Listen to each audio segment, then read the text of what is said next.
వి gold trusted gold buyers తాకట్టులో ఉన్న బంగారాన్ని విడిపించి ఈ రోజు ఉన్న మార్కెట్ ధరకే కొనబడును.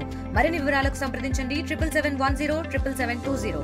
నా పేరు నూఖా భాస్కర్, సిపిఎంఎల్ మాస్లేన్ భద్రాద్రి కొత్తగూడెం జిల్లా కార్యదర్శి సభ్యుడిని. మా పార్టీ జిల్లా కమిటీ బృందం నిన్న సీతారామ ప్రాజెక్టుకు సంబంధించినటువంటి కాలువని పరిశీలన చేశాము. అది కూసిగూడెం పంప్ హౌస్ నుండి కమలాపురం పంప్ హౌస్ వరకు పోయేటటువంటి యొక్క మెయిన్ కాలువకి మాదారం దగ్గర వరద నీరు బయటికి వెళ్ళిపోవడం కోసం బ్రిడ్జి కట్టారు. ఆ బ్రిడ్జికి 4 పిల్లర్లు ఉన్నాయి. 4 పిల్లర్లలో ఒక పిల్లరు కూలిపోయింది. అది మామూలు వర్షానికి కూలిపోయింది. అది మరి మామూలు వర్షానికి కూలిపోయిందంటే అది ఎంత పటిష్టం కట్టారో దాని అర్థమవుతా ఉంది. కాబట్టి దాంట్లో అది గట్టి మట్టి ఉన్నంత వరకు లోతు తీసి అక్కడి నుంచి కట్టరావాలి తప్ప వాళ్ళు లూజు మట్టి మీదనే వాళ్ళు పిల్లర్ కట్టడం వల్ల అది కూలిపోయింది. అది మామూలు సైడు లైనింగ్ తడిసి ఆ లైనింగ్ కూలినందుకే ఆ పిల్లర్ కూలిపోయిందంటే అది ఎంత బలంగా కట్టారే అనేది బలహీనం కట్టారనేటువంటిది అక్కడ అర్థమవుతా ఉంది. దాంట్లో ప్రధానంగా ఇరిగేషన్ అధికారుల లోపం అక్కడ కానొస్తూ ఉంది. కాంట్రాక్టర్ ఏముంది, ఆయన ఎంత తక్కువగా కట్టాలని ఆయన చూస్తాడు.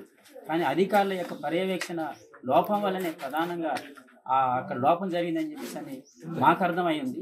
కాబట్టి ఇప్పటికైనా సరే వెంటనే, ఎందుకంటే టైం కూడా లేదు, మళ్ళీ వర్షాలు వస్తే అది కూలిపోయి ఆ బయట నుంచి వరదంతా కూడా ప్రాజెక్టు మెయిన్ కాలువకు వచ్చేస్తుంది. అది మొత్తం ఉన్న ప్రాజెక్ట్ కాలువ అంతా కూడా ఎక్కడికక్కడ గన్లు పడే అవకాశాలు ఉన్నాయి. కాబట్టి ఇప్పటికైనా సరే నెలే టైం ఉంది. నెలలో అధికారులు వెంటనే జోక్యం చేసుకొని అది ఆ పడిపోయినట్టు పిల్లరే కాదు మొత్తాన్ని కూలగొట్టి అది మళ్ళా పటిష్టంగా గట్టిగా కడితేనే అది ఉంటుంది తప్ప లేకపోతే ఉండదు. కాబట్టి అట్లా పటిష్టంగా కట్టాలని చెప్పేసి అని మేము డిమాండ్ చేస్తాం.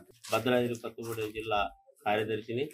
నిన్న మేము ఆడికి పిల్లర్స్, సీతారాం ప్రాజెక్ట్ పిల్లర్స్ ఏవైతే ఉన్నాయో ఆడికి పోయిన తర్వాత పరిశీలించిన తర్వాత చూస్తే మరి ఆడ మొత్తం పిల్లర్స్ మొత్తం కూలిపోయినటువంటి పరిస్థితి ఉంది.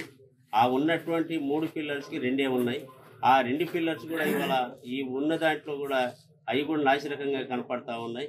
అందులో ఇంకోటి అంటే అధికారులు కూడా పర్యవేక్షణ లేకుండా పోయింది. కాబట్టి అందుకనే ఇప్పటికైనా దాన్ని ఉన్నత అధికారులు చర్యలు చేపట్టి ఆ ఏదైతే కూలిపోయిన దాన్ని నిర్మాణం పటిష్టవంతం చేయడానికి కృషి చేయాల్సిన బాధ్యత ఉంది. కాబట్టి అందుకనే అట్లా జరుపుకోకుండా భవిష్యత్తులో కూడా దాన్ని పటిష్టమైన నిర్మాణం చేయాలని మేము డిమాండ్ చేస్తాం. మరిన్ని వీడియోస్ కోసం ఛానల్ ని సబ్స్క్రైబ్ చేయండి. లేటెస్ట్ అప్డేట్స్ కోసం వాట్సాప్ ఛానల్ ని ఫాలో అవ్వండి. ఆ లింక్ డిస్క్రిప్షన్ లో ఉంది.